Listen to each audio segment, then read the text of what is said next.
살아가면서 우리가 부담스럽고 두려운 것 가운데 하나는 책임을 지는 일입니다. 그래서 가급적이면 책임을 회피하고 책임을 지지 아니하려고 합니다. 딜 수 있으면 져야 할 의무는 멀리하고 누리려 하고 자유롭고 하고 싶어 합니다. 그러나 사람은 부름에 대한 책임의 존재, 우리 사람은 책임의 존재입니다. 우리들의 삶은 부름의 원리와 대답의 원리가 의무 가운데 혼합하여 살아가고 있습니다. 자식이 아버지를 부릅니다.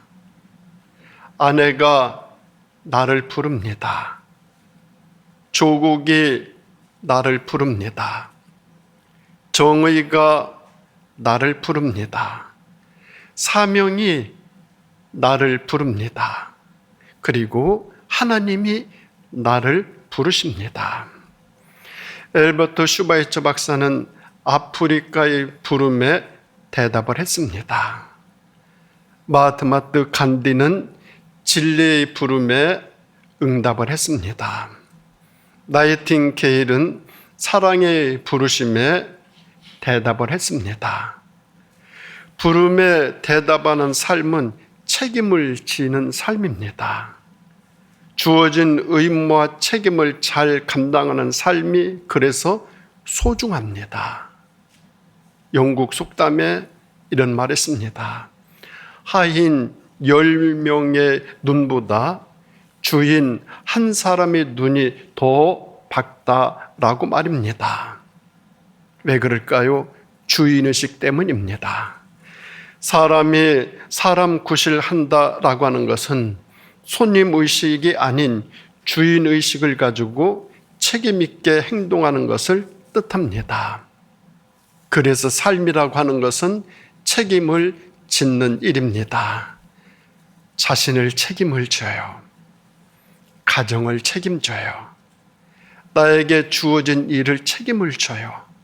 이 책임짓는 일이야말로 고귀하고 아름답고 가치 있는 삶입니다. 그런데 죄 지은 인간은 책임을 질 수 있으면 회피하려고 합니다. 책임을 지지 아니하려고 뺀질뺀질하고 항변까지 합니다. 그래서 하나님은 자신의 죄를 책임지지 아니하려는 죄인들을 대신해서 그 책임을 예수님에게 담당시키셨습니다. 사실 오늘 종료주일은 우리가 져야 할 잘못에 대한 책임을 우리 예수님께서 대신 져주시는 날입니다. 사실 그 책임은 나 자신이 담당해야 하는데 우리 예수님께서 스스로 자운하셔서 친히 담당하셨습니다. 그러면 우리 예수님께서 스스로 담당하신 우리들의 잘못은 무엇일까요? 첫째는 질고입니다. 4절 말씀 보면 그는 실로 우리의 질고를 지고 우리의 슬픔을 당하였거늘 우리는 생각하기를 그는 징벌을 받아 하나님께 맞으며 고난을 당한다 하였노라 말씀하고 있습니다. 질고야말로 질병으로부터 오는 고통을 말하는 병고라 할 수 있습니다. 우리 예수님께서 짊어지신 질고는 자신의 것이 아닙니다. 바로 우리들의 것이에요. 내 것이에요. 바로 대리 개념이십니다. 의로우신 한 분이 질고와 허물과 죄악을 대신하셨습니다. 질고를 지실 뿐만 아니라 질고에서 구원하셨어요. 동참만 하신 것이 아니라 질고를 해결까지 해주셨어요. 영적으로, 심리적으로, 육체적으로 질고를 치료까지 해주셨어요. 우리가 예수 그리스도의 십자가를 믿음으로 질고로부터 고침을 받고 나음을 입고 구원을 얻었습니다. 오늘 고난주의를 맞이하여 내가 담당해야 할 나의 질구를 대신 져주신 우리 예수님을 묵상하며 내 주변에 질구로 고생하시는 분들을 더더욱 배려하시고 보듬을 수 있고 사랑하며 살아가는 우리들의 삶이 되어질 수 있기를 바랍니다. 그런가 하면은 두 번째로 예수님께서 친히 담당하신 것은 우리의 허물입니다. 5절 말씀 보면 그가 찔림은 우리의 허물 때문이요 그가 상함은 우리의 죄악 때문이라. 그가 징계를 받음으로 우리는 평화를 누리고 그가 채찍에 맞음으로 우리는 나음을 받았도다 말씀해 주고 있습니다. 허물이라고 하는 것은 실정법에 대한 위반이 아니에요. 하나님의 법에 대한 위반이에요. 실정법은 인간이 만들어요. 인간이 만들기 때문에 실정법을 어기게 되면 벌이 제한되어 있어요. 사람이 정한 것만큼만 벌을 받아요.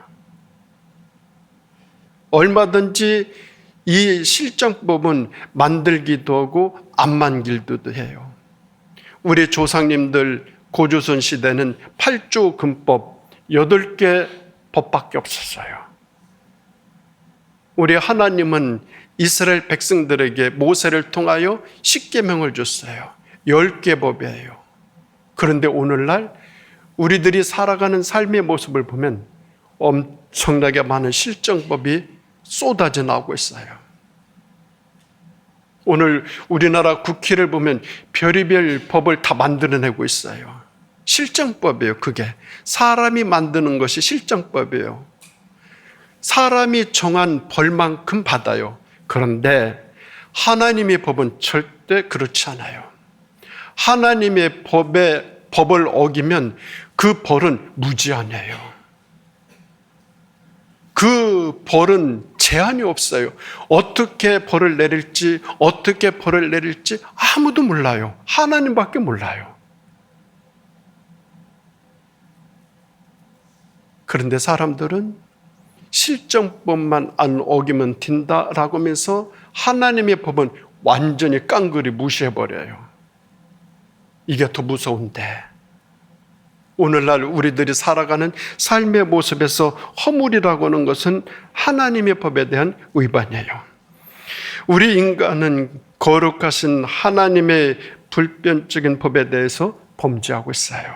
그 결과 그의 진노의 저주 아래 놓여 있는 게 우리들의 삶의 모습이에요. 우리는 사람 앞에서도 허물이 많아요. 특별히 하나님 앞에서 허물은 말할 수 없어요. 허물은 우리들의 실수, 실족, 과실, 잘못 이런 것들을 의미하죠. 하루에도 얼마나 많은 허물이 쌓이는지 몰라요. 지금까지 제 자신의 허물을 생각해 보면 너무너무 많아요. 얼굴을 들고 다니기 부끄러울 정도예요. 어떤 고통과 고난이 있다면 모두 제 허물 때문이에요. 지금부터 500년 전 아프리카에서 염소를 치는 목동들이 들판에서 빨간 열매를 따먹고는 좋아서 소리를 지르며 춤을 추는 것이었어요. 염소들이 그 열매를 따먹으면 기분이 좋아서 춤을 춰요. 목동들이 신기해가지고 자기들도 따먹어 봤어요. 그런데 기분이 좋아요. 묘하게 정신이 맑아져요. 유럽의 귀족들이 아프리카에 갔다가 신기한 빨간 열매와 그 열매를 먹는 법을 배워가지고 돌아왔어요. 귀족들은 이 빨간 열매를 끓여 마시며 노래하고 춤추고 신나고 정신이 없었어요. 교회가 이것을 알게 됐어요. 교황은 즉시 빨간 열매와 물을 이단의 물이다 선포하고 마시는 것을 금지시켰어요. 그 빨간 열매는 온 국민이 매일 평균적으로 3잔씩 마신다는 커피예요. 커피가 한때는 사람들의 정신을 빼앗는 이단의 물이었습니다. 오늘 내가 옳다고 여기며 분노하고 정죄하여도 그것이 내일 나의 부끄러움과 허물이 튀는 경우가 얼마나 많은지 몰라요. 그런데 예수 그리스도께서 십자가를 지시고 고난당하시고 채찍에 맞으심으로 우리들의 허물 지워졌어요. 삭제되었어요. 우리 주님이 우리들의 허물을 다 없이 해 주셨어요. 허물에서 자유롭게 됐어요. 얼굴을 들고 다닐 수 있어요. 우리 고난주일을 맞이하여 내가 담당해야 할 나의 허물을 대신 져주신 우리 예수님을 묵상하며 내 주변에 있는 분들의 허물도 가려주고 지워주고 삭제해가는 우리들의 삶이 되어질 수 있기를 바랍니다. 그런가 하면 세 번째로 우리 주님이 대신 담당하신 것은 우리들의 죄악이에요. 우리는 죄로 인해 모두 저주 아래 놓여 있습니다. 죄는 영원한 사망을 지불할 것을 요구하고 있어요. 이런 상황에서 인간이 할 수 있는 일은 아무것도 없어요. 그런 인간에게 예수님께서 자신 스스로 상하시고 스스로 징계받으시고 스스로 채찍에 맞으심으로 말미암아 우리에게 평화를 주시고 나음을 있게 해 주셨어요. 하나님께서는 우리 인간의 모든 죄를 예수님에게 담당시키셨고 우리 예수님 스스로 자원하셔서 친히 그 모든 것들을 담당하셨어요. 그것을 묵상하며 성찰해가는 주간이 이 고난주간이에요. 예수님은 우리의 과거, 현재, 미래의 죄를 모두 대속하셨고 우리에게는 영원한 생명을 베풀어 주셨어요. 구원의 영원한 효력을 의미하고 있어요. 그래서 이제는 더 이상 죄가 왕노릇 할 수 없게 되었습니다. 단절되었던 하나님과의 관계가 완전히 회복되고 지옥에서 천국 백성으로서의 전환을 가져오는 축복을 입었어요. 그 결과 죄사함의 은혜와 감격을 받고 살아가고 있어요. 이제는 의인이 되었고 하나님의 자녀가 되었어요. 그래서 우리 신앙인들은 예수님의 십자가를 바라볼 때마다 내 죄와 내가 죄사함 받은 것을 함께 생각하며 살아가야 돼요. 그럴 때 십자가의 승리를 얻을 수 있어요. 그런데 이런 아주 특별하고도 엄청난 자애로운 은혜를 입은 우리들의 삶의 모습은 구원받은 자의 본분을 상실해 가고 있는 것 같아 너무 안타까워요. 건물들은 쭉쭉 하늘로 높아져 올라가지만 우리 인간의 인격은 낮아지고 작아져 가고 있어요. 고속도로는 많이 깔리고 넓고 넓어가지만 우리 인간의 시야는 자꾸 좁아져요. 소비는 자꾸 많아지건만 사람들의 마음은 더 가난해져 가요. 많은 물건들을 쌓아 놓지만은 기쁨은 더 줄어들어요. 집은 커져 가지만 가족은 더 적어져 가요. 생활은 편리해졌지만서도 짜증은 더 늘었어요. 학력은 높아졌어요. 그런데 상식은 더 부족해졌어요. 지식은 많아졌어요. 그런데 판단력은 더 떨어졌어요. 전문가들은 늘어났어요. 그런데 문제는 더 복잡해져 가요. 병원과 약은 많아졌어요. 그런데 건강은 더 나빠졌어요. 교회는 늘어났지만 성도는 줄어들고 있어요. 더 좋아지는 만큼 그만큼 더 감사하고 더 고맙고 더 은혜로워야 할 우리들의 삶의 모습은 그렇게 되어지지 못하는 것 같아 안타까울 뿐입니다. 더 많이 가지지만 더 가난해져 가요. 형편이 더 나아지지만 더 인색해져 가요. 환경은 더 좋아져 가건만 불만은 더 늘어나요. 받은 것은 많아지는데 베푸는 것은 더 작아져 가요. 배워가는 것은 늘어가지만 지혜로움은 더 줄어들어요. 아는 것은 더 많아져 가는데 행하는 것은 더 줄어들어요. 옳다고 인정은 하지만 참여하는 것은 회피해요. 사리를 판단은 하지만 실행은 주저해요. 이치를 알기는 알지만 성찰은 미흡해져 가요. 어쩌면 이것이 제 자신의 모습이에요. 사랑하는 우리 성도 여러분, 종려주의를 맞이하여 좀 더 우리 주님을 깊이 생각해 보시기 바랍니다. 우리 주님은 내가 져야 할 모든 책임을 친히 담당하셨어요. 우리가 져야 할 것을 우리가 안전히 하나님께서는 예수님에게 우리가 져야 할 것을 다 담당시키셨어요. 이에 예수님께서는 자원하셔서 스스로 친히 담당해 주셨어요. 이 얼마나 큰 은혜이며 엄청난 감사입니까? 그러므로 우리는 이 죄 사함의 감격으로 살아가야 돼요. 삶 속에 감동이 흘러넘쳐야 되고 구원과 천국의 확신을 가지고 더욱 헌신하며 살아가는 삶, 그게 주님을 따라가는 우리 성도의 삶이죠.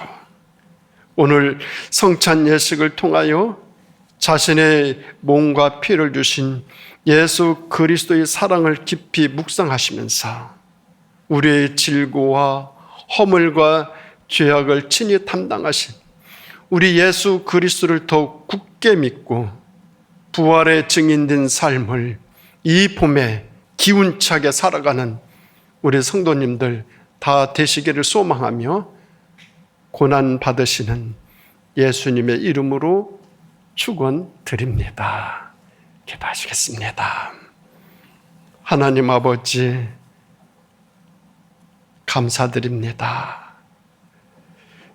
제가 져야 할 질고요, 허물이요, 죄악이었는데 우리 주님이 친히 자원하셔서 담당하셔서 저희들을 구원의 자녀, 하나님의 백성 삼아 이 세상 복되게 살아가는 은총 베풀어 주셨사오니 주님, 이 은혜를 더 깊이 묵상하고 아주 조금이나마, 정말 조금이나마 저희들 살아가는 삶에서 실천하며 그 뜻을 받들어 살아가는 저희들의 삶이 되어질 수 있도록 인도해 주시기를 고난받으시는 우리 예수님의 이름으로 간절히 기도드립니다.